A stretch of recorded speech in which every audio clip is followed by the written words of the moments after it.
This is a really special conversation. Our guest today needs no introduction, but that's why I'm going to give him an introduction so that you can understand the presence, the passion, and the magnitude my guest today has had on design and our larger design business community. Our guest today is Michael Bierut, partner of Pentagram.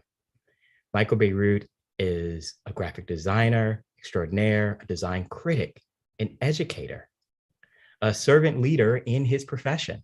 He's an AIGA medalist and served both as president of our New York chapter and president emeritus of AIGA National. He has served in several leading organizations in helping to push design, business, and culture forward.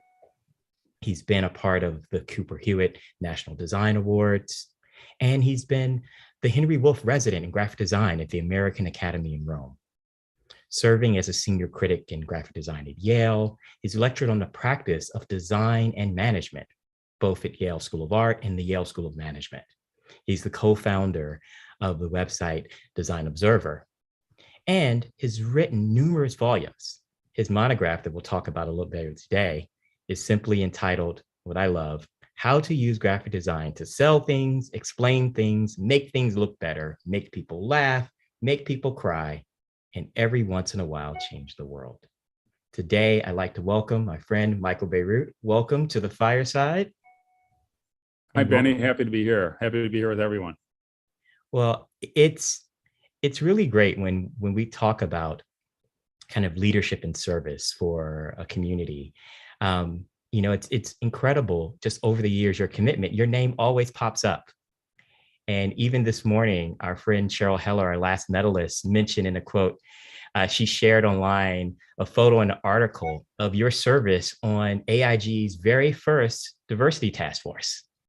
Yeah. And this was almost 40 years ago. And we talk about, showing up in leadership and action. And it was a great reminder that Cheryl gave all of us. But to talk about, what service has meant to you in the profession. I like to start off a little different than we talked before, but I love to start off with that, about how you've come to feel about your role in helping the industry. Benny, thanks for that kind introduction and for that question. I think it's interesting. One of the things that has always motivated me as a designer, and I think as a person who works as a designer, is both my sense that I'm really privileged in a lot of different ways, but privileged in a way that perhaps is shared by many of the people on this call, in that I discovered early on that there was something that I loved to do, that I was good at, and then found that I could make a life doing that thing. And, people will define that in different ways.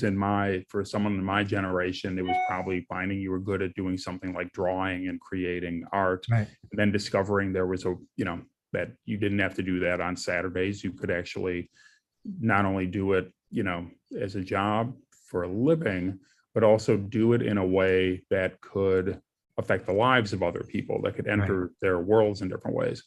And, but I also, when I made that discovery back in, ancient history times, back in the 60s and 70s in suburban Cleveland, I was surrounded, and no one around me was doing that. They could sort of appreciate a kid who knew how to draw, but like the idea that, right, that there was you could make a living doing something other than working in the Ford plant, or, working in a barber shop or a butcher shop or something like that. Or being something that kind of was, like a doctor or a lawyer, professions that would show up in picture books.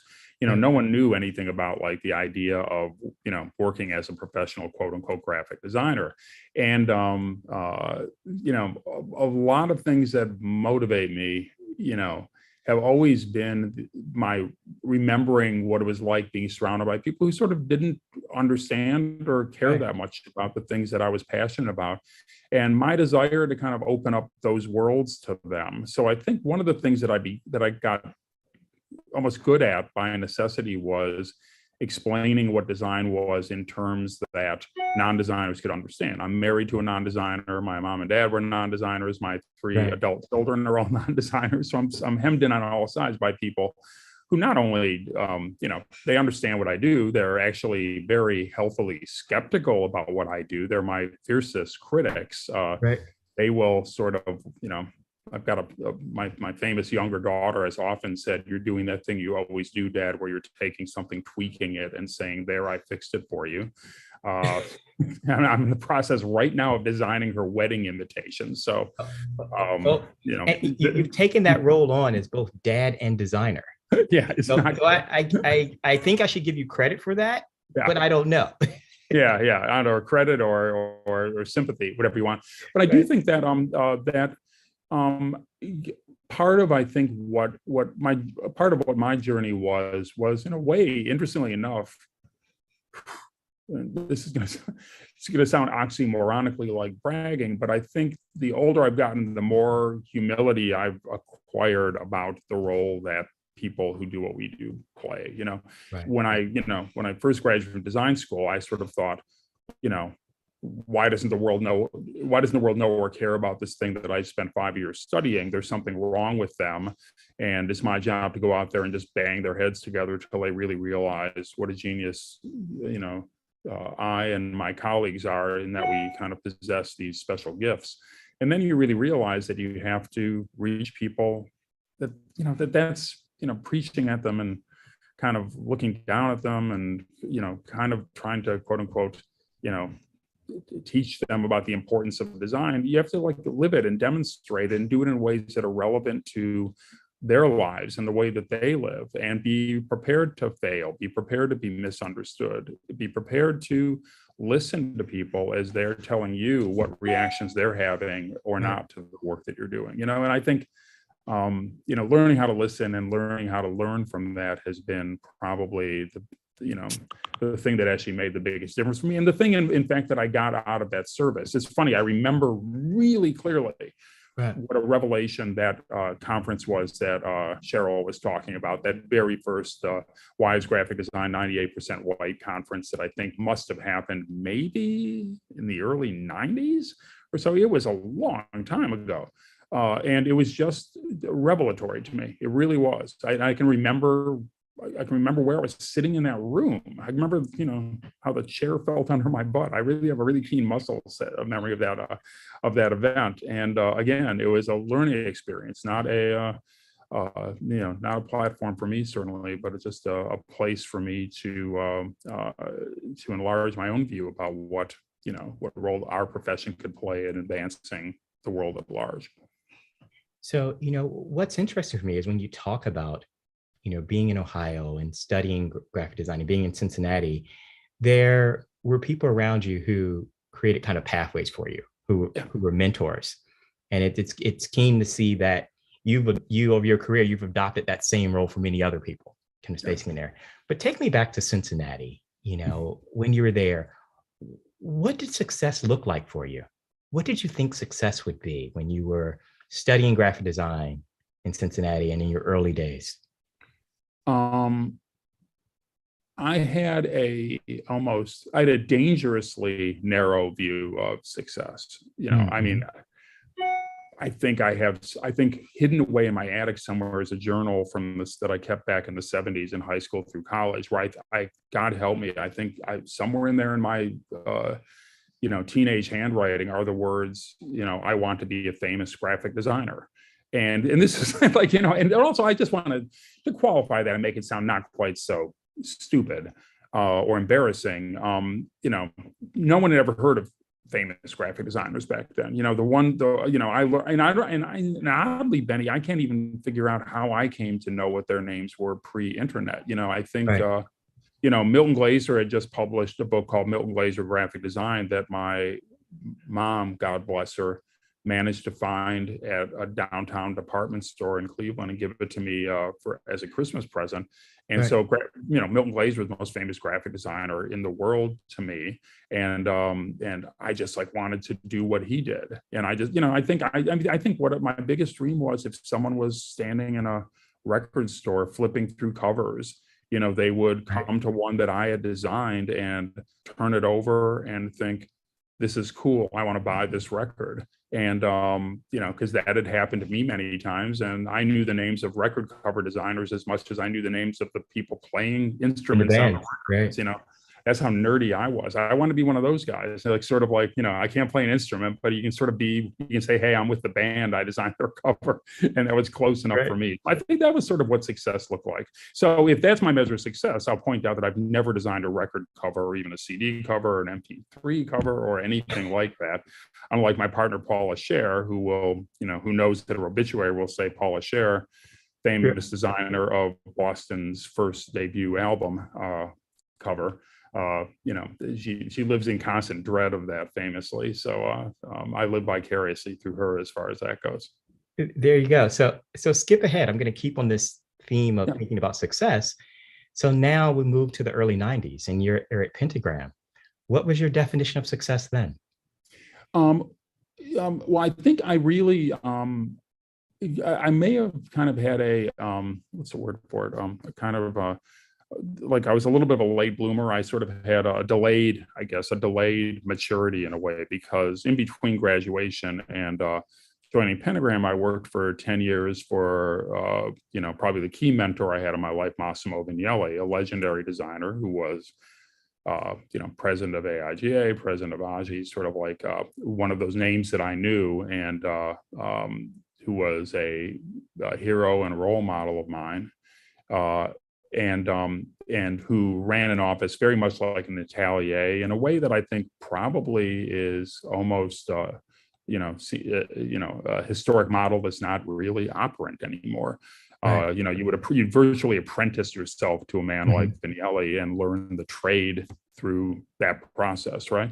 And when I joined Pentagram at the end of that arc, my goal was just to figure out what my design handwriting was, what kinds of things Right. I was interested in. And Benny, if I made one misapprehension I had that I think would still be relevant to anyone listening now, is that I remember thinking, I want to figure out what my kind of visual design style is. I would look Okay. at designers who I admire, and I would think, you can tell a Milton Glaser, you can tell an April Greiman, you can tell a Paula Scher, by the typefaces they used and their color sense and what their, what kind of, visual tropes they incorporate into their work. Right. And I thought it's my responsibility not to develop a set of things that people would say, oh, he's telling Michael Bierut design.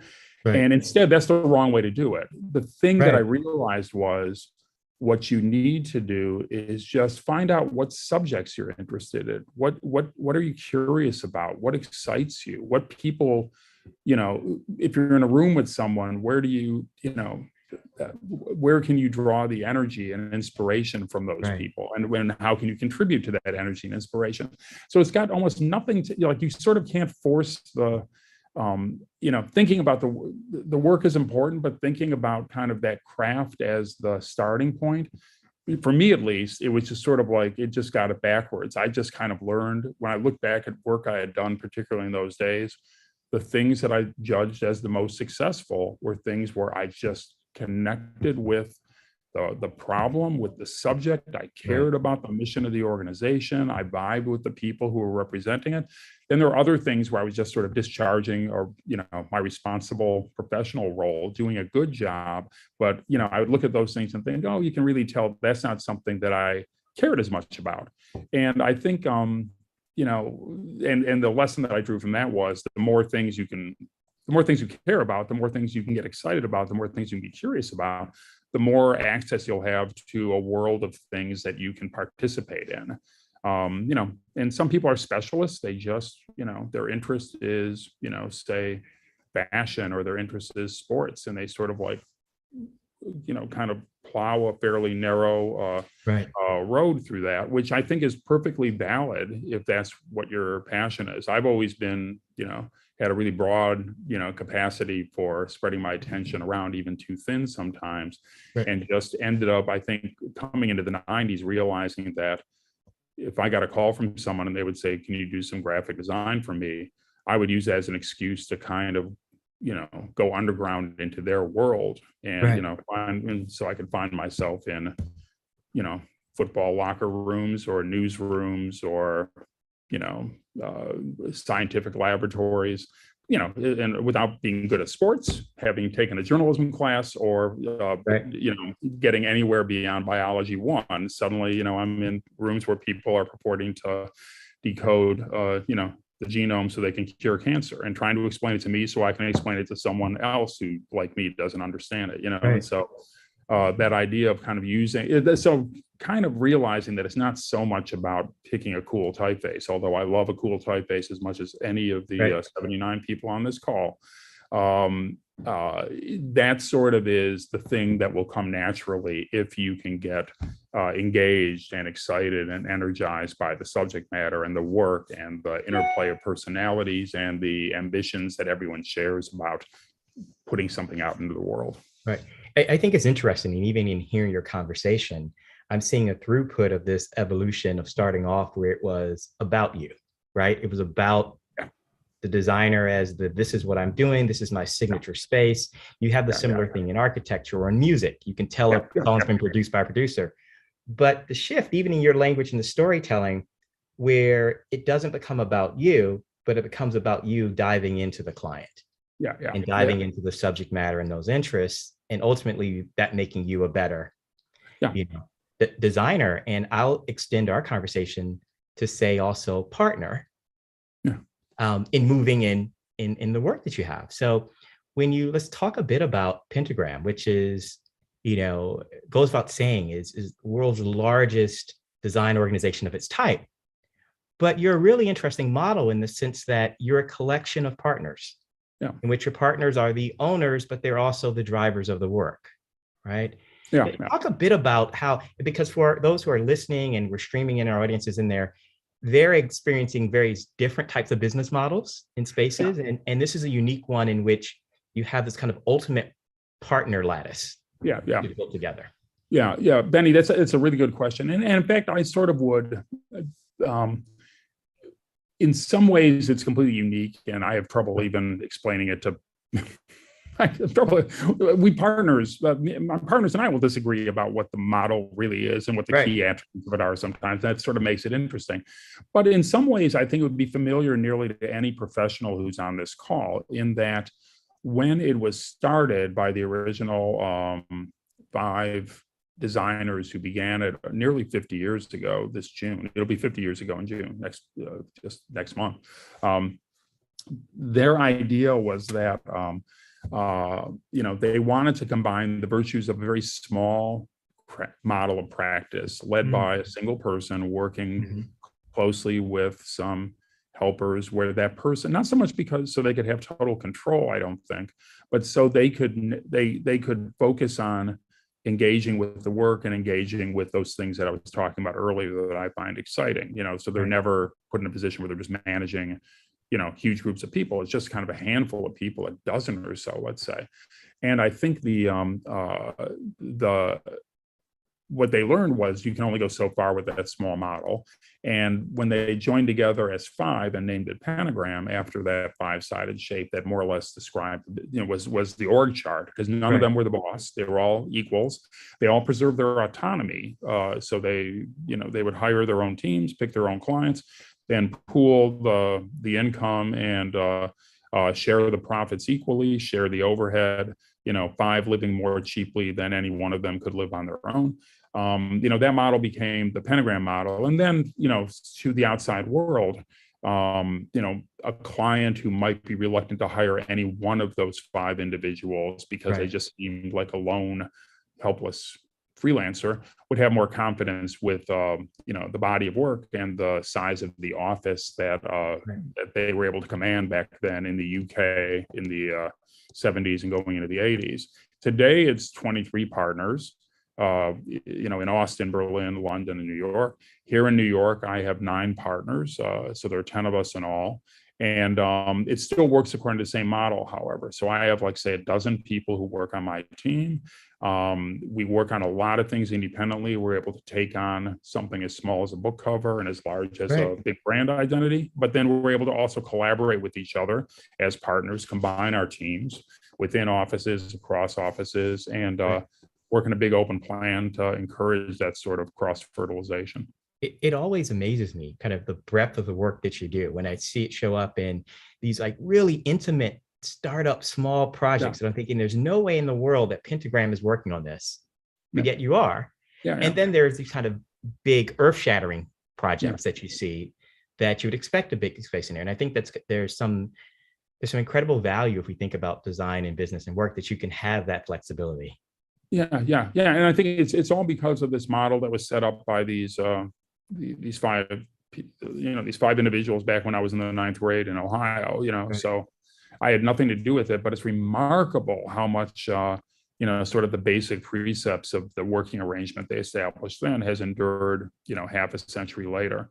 And certainly there are many aspects of it that are ripe for change. Those were maybe predictably in the most tiresome possible way. Those were 5 white guys back then, and it was a lot of guys and a lot of white guys for a long time. And now I think we're fortunate in this office of the 10 partners, half of us are women, people of color. And I think that inevitably just has to kind of keep recalibrating. And, it happens with the staff, it's going to happen at the partner level, it's going to happen at every level. And it doesn't happen by accident. You have to push it and be intentional about it. In thinking of being intentional, so with 23 partners, you end up having almost 23 teams. How do you create a dynamic exchange between the partners and those sub teams? It's fairly complicated, and it's something we talk about and sometimes argue about, because it's sort of, you're kind of balancing two things that are, that great nations argue about all the time. Right. The Supreme Court tries to figure out the difference between what should be controlled by individuals, what should be controlled by states, what should be controlled by at the national level, right? And I think here in this little old partnership, trying to figure out how you balance, what benefit what we owe the collective and what benefit we derive from the collective versus what any one of us can do individually is, that sort of has been since 1972, one of the things that they've gone back and forth about. And I think now, and I think relevant to, anyone on this call, regardless of whether they were born in the 50s like me, or born in the aughts or the 90s, or whenever they were and wherever point they are in their career, I think one of the things that really has changed dramatically is that we are also now, trying to figure out how we balance, the individual ambitions and individual profiles of each of the designers that work for us, each of the designers on my team who are talented and ambitious, who have, one of the reasons that I kind of just showed up to work for Massimo Vignelli was no one had ever heard, I thought I was a great designer, but I was the only person in New York who had that opinion. Even my wife was a little bit iffy on it. And Vignelli thought I was a good enough designer to work for him, but certainly exactly that good and no better. And other than, a few people, no one had heard of me. And that was going to be how it would be for years. There was no, I didn't have a social media account or a website or any means of reaching the public and making my work and my voice out, putting it out there. Now we live in a world where every single one of us has that sort of access, which I think is fantastic. I think it sort of enriches, I think the more that the idea of creative work being something that isn't just the bailiwick of a high priesthood of people who have been specially trained and who know a certain kind of jargon, but rather something where people feel they can participate in it and, be curious about it, learn about it, do it to a certain degree, even if that means the dark side of that are, logos for $20 or whatever these sites are that can do that. I think that's just a byproduct of having, the ability to create and make things more democratically distributed. I think if we try to hog that for ourselves, it's fatal. And I think that if you manage a firm of any size, one of the responsibilities you have is figuring out how you nurture the people that are working for you and how you respect their voices and how you respect how you sort of are conscious of and respect the profiles that they're building for themselves. One of the things you shared with me that I thought was really powerful, you talked about bringing your partners together and how each year everyone shares a project that was incredibly personally meaningful for them. Yeah. And so, it's interesting. You're having a partnership conversation, which of course you're going to talk about profits and sharing. Yeah. But your concept of sharing isn't in the business space in there, but it's about what is the work that you've done this past year that's personally meaningful. Yeah. Yeah. So in fact, Bennie, the week after next, all of us are going to be meeting together for Wednesday through Sunday to have our bi-yearly meeting where all four of the offices, the partners all come together and we spend a couple of days just socializing and spending time with each other because we all like each other. And then we spend one day generally going through the business mechanics of the partnership.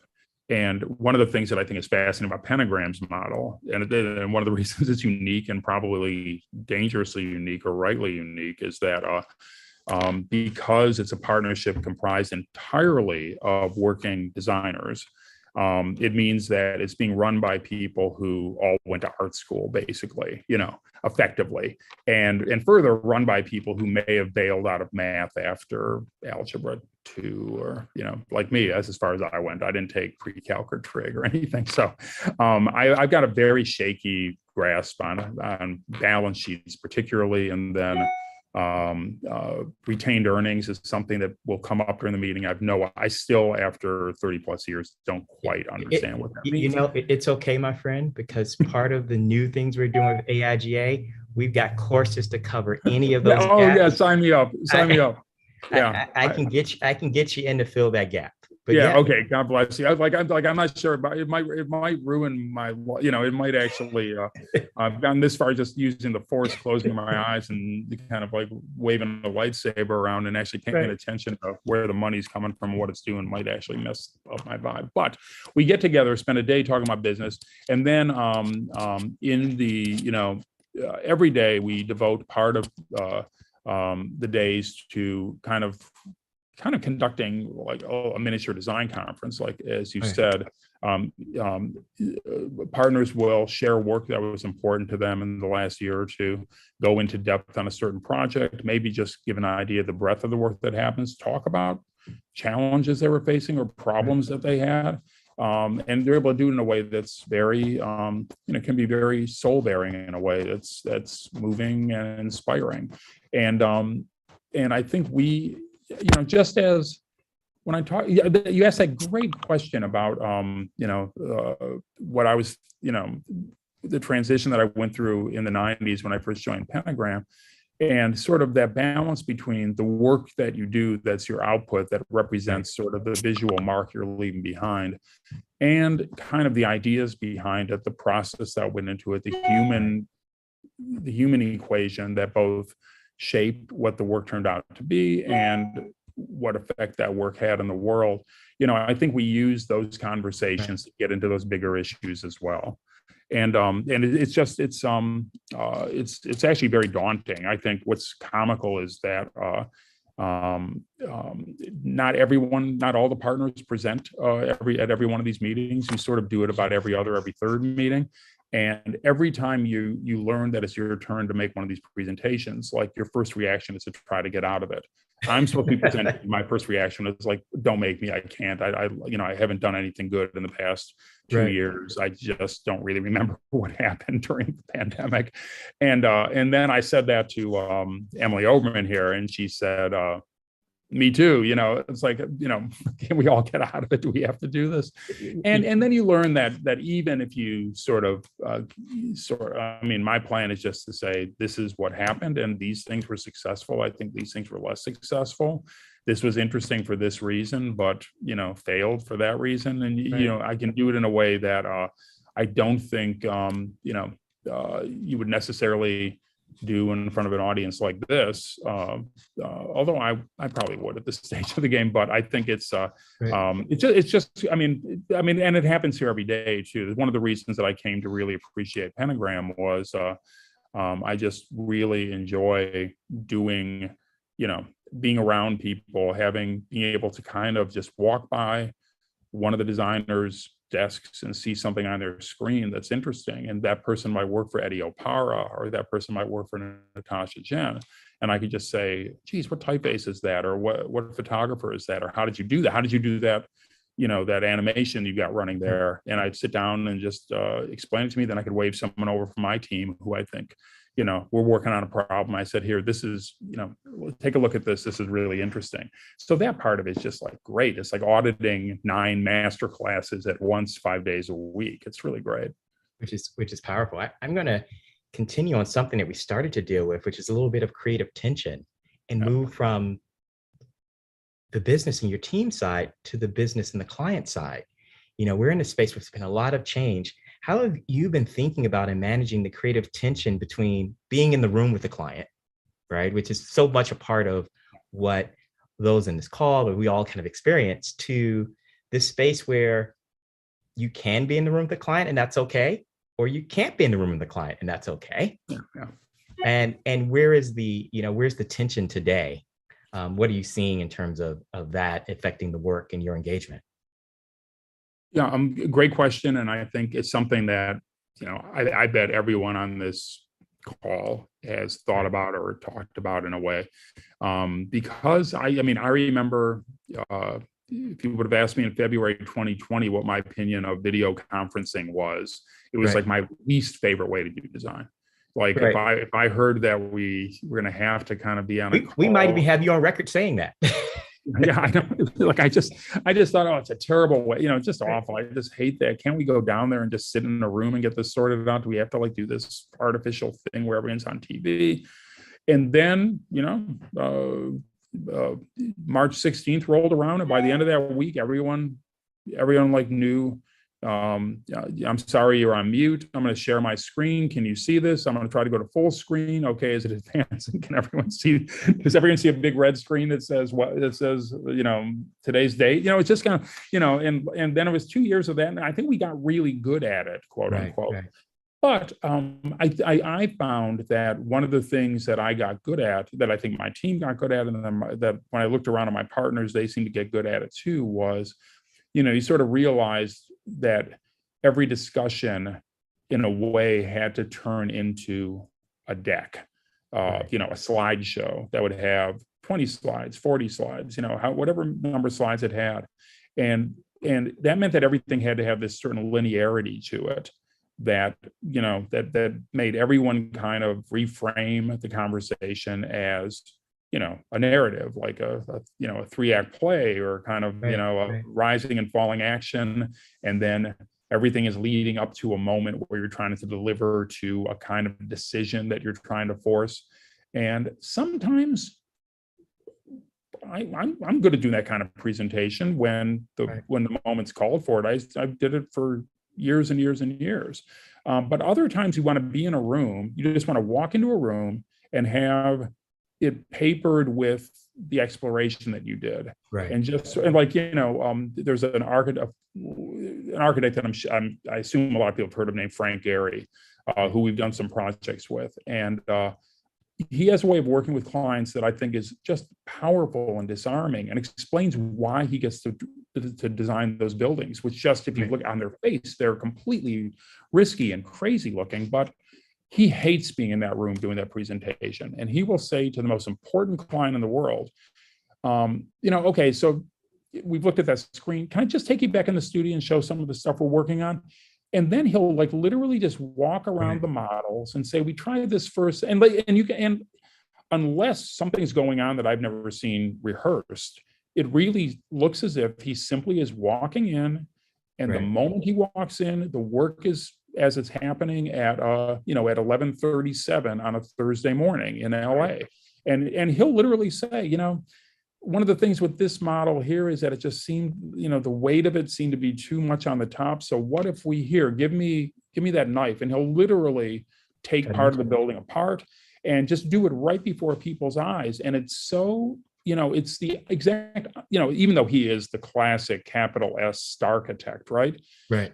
He's been in The Simpsons, he's that Right. famous. But like, on the other hand, there's something so personal and disarming and inviting about, feel you've been invited to participate in the design process with someone. And that's sort of what's so hard to do on Zoom. You can't have that experience of being in the room and having that sort of give and take that you could watch someone's reaction. I mean, the thing that I used to, clearly I love making speeches, and I like the sound of my own voice to a fault, but Right.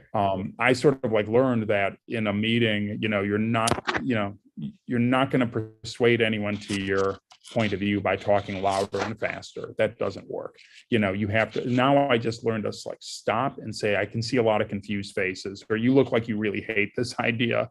Right. You really hate it. Tell me why, and we'll go from there. And people, sometimes they say, it really doesn't work for me. I just like my least favorite color. And I've learned something really interesting there. If that's, Right. don't use that color. But I think, you don't learn anything by making speeches. You learn things by asking questions. And I think Zoom rewards people's ability to kind of make speeches, if you ask me. And I think it really doesn't give you the opportunity to be in the room, have that give and take that I think can be so productive in the design process.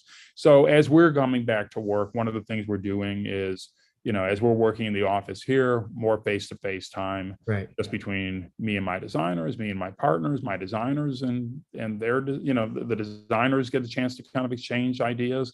We get a chance to kind of exchange ideas.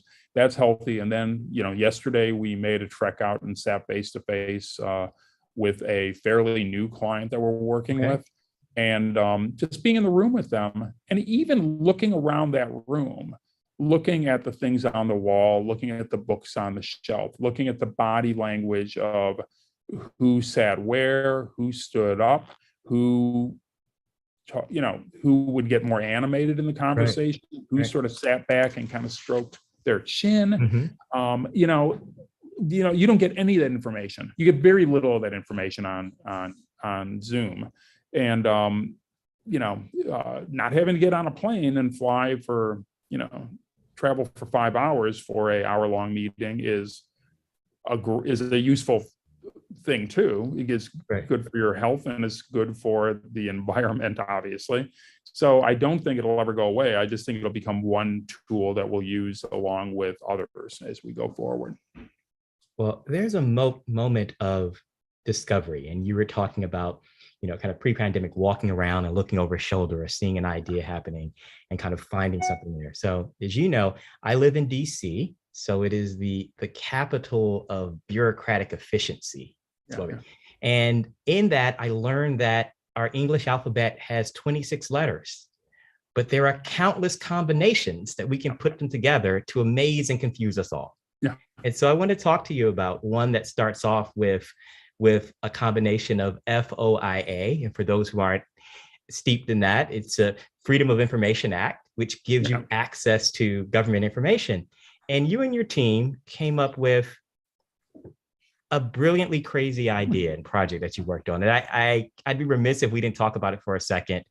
For those who are listening in, if you get a chance to check or Google this, Michael and his team took a document that the FBI had put together on internet slang and all of the combinations of letters and what they mean. And you took that very bureaucratic, efficient document and turned it into a beautiful gem. Talk a bit about how this crazy idea came up and how you took it and turned it into this wonderful moment. I'd be happy to. In fact, I can hang on. Give me like literally 10 seconds. I'll bring one in and I'll hold it up. Okay, I can give you 10 seconds in that. So, as everyone sees, this is the beauty of Fireside. We can pick up and jump in right there. I surprised Michael to talk about this project, so we'll get a chance to see it firsthand.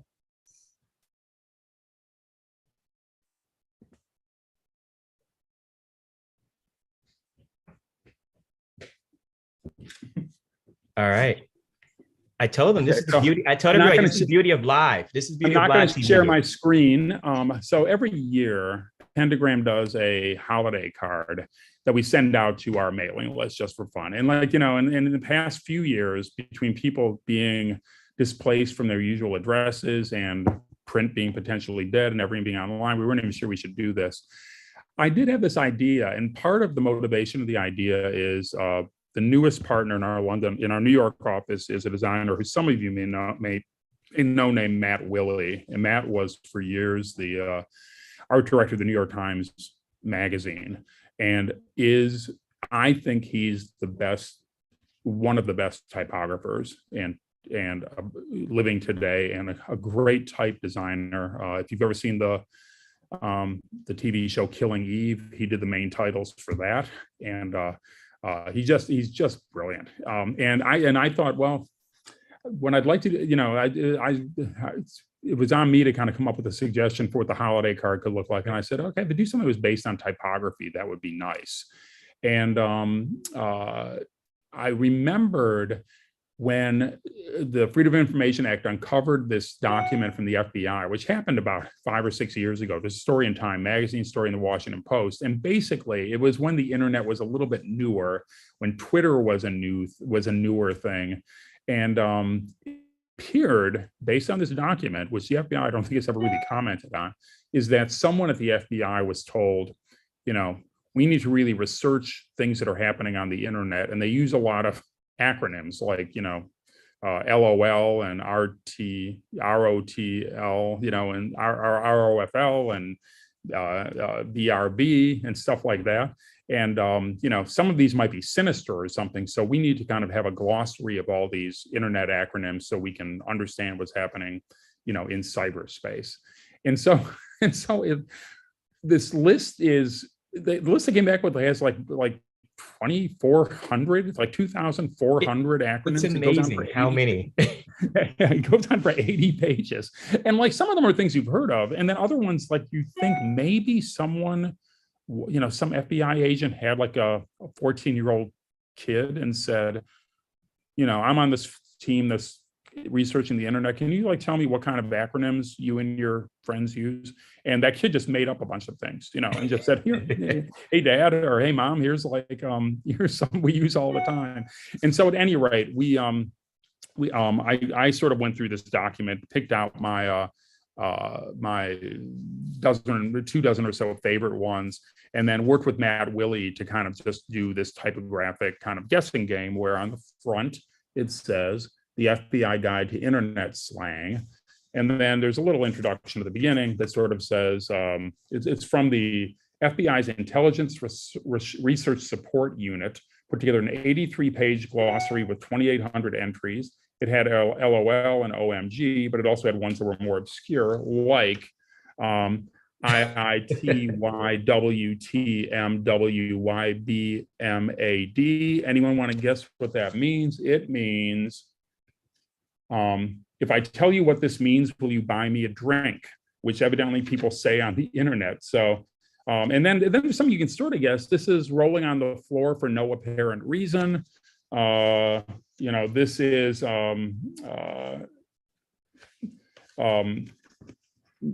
someone may know this one too, naked in front of computer. And so at any rate, the joy that I had with this was I said to Matt, let's come up with some custom typefaces for this exercise.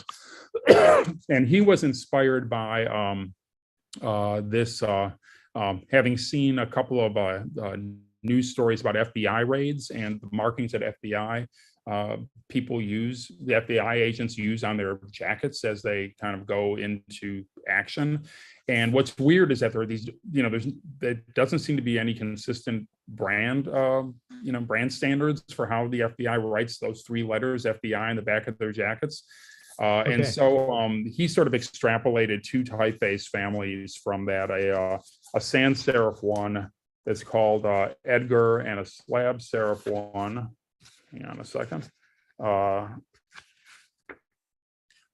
That's called Clyde, Edgar being J. Edgar Hoover, and Clyde being his longtime associate, the two of them were partners, both professionally and perhaps even romantically, some say.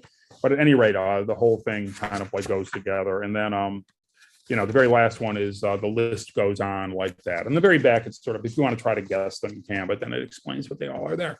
And so this was sort of a the only client I had was my 13 partners. And Right. I knew even if they thought my idea was stupid, they'd appreciate Matt's talent. And Amy just put a link to it if you want to see it. And if you want a copy of it, there's a way we'll send you a copy. All you have to do is make a donation of any size whatsoever to the Electronic Frontier Foundation, which is a nonprofit organization that fights for privacy and transparency on the internet, and has been doing it for years. And we don't keep any of that money; we just pass it all on. You just make a donation to them, send us proof of the donation. The donation can be $1, $10, $100, 50 cents, whatever you want. We'll send you a copy if you want it. So. Thank you for asking about that. I got to talk about typography and work and a little printed book too in the midst of talking about all these big ideas. Yeah. I wanted to give you, my friend, a little opportunity to practice your sharing to everyone else. Yeah. So I figured we do that with a fun project that goes in. But your biggest project that you have in front of you is your daughter's wedding. Yeah. So I think what you've given us today is just the beauty of your journey and the story, and talking about how we evolve and think about success in the work that we do. Yeah. I hope it's been helpful for those who are listening about, really getting into the inner workings of how you make your partnership work, because we all are working with partners and spaces in there. We're doing good work together. And I think, you've had some great kind of stories to talk about what's unique to you, but also some things that I think other people can take away.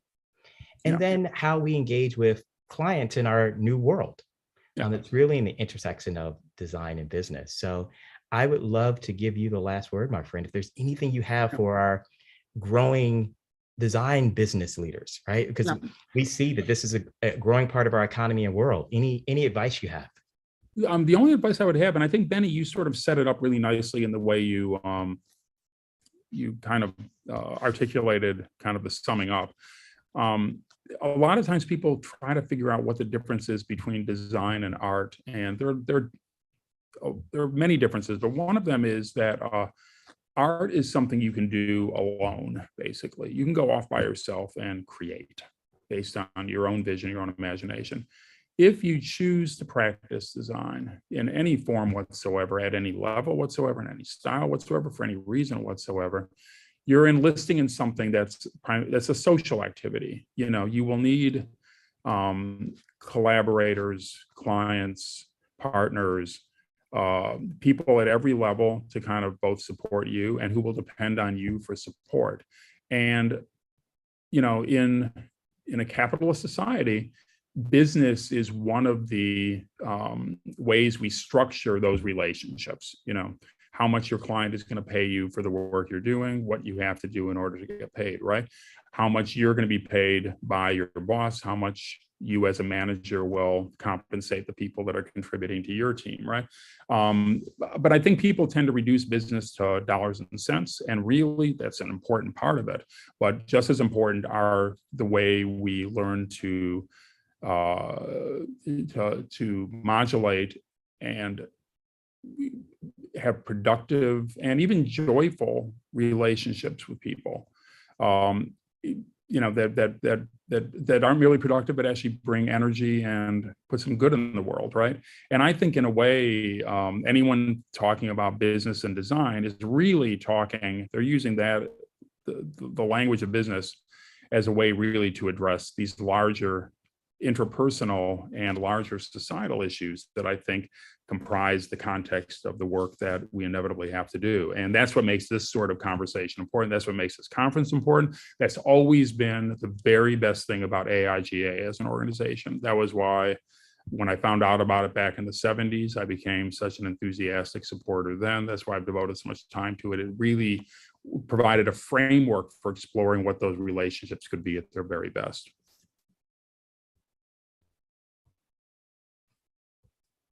I think that's a great way to end our conversations today with Michael Bierut, designer, AIGA medalist, mentor, champion of industry and growth, lecturer and speaker at Yale, and most importantly, dad on the hook design for the wedding. Thank you, Yeah, Michael. wish me luck. It's, yeah, I need it. We Thank wish you. you well. Thank you for your sincerity and candor and humor in bringing the FBI project to life. Thank you for sharing that with A us. pleasure, Benny. Thank you. This has been great. I really enjoyed it. Good luck, everyone. Enjoy the conference. Enjoy the conference. Thank you all for joining us for this Fireside Chat. I look forward to catching you with you later during the conference and into tomorrow's conversation. Thank Terrific. you all. Thank you. Thank you, Bye-bye. Michael.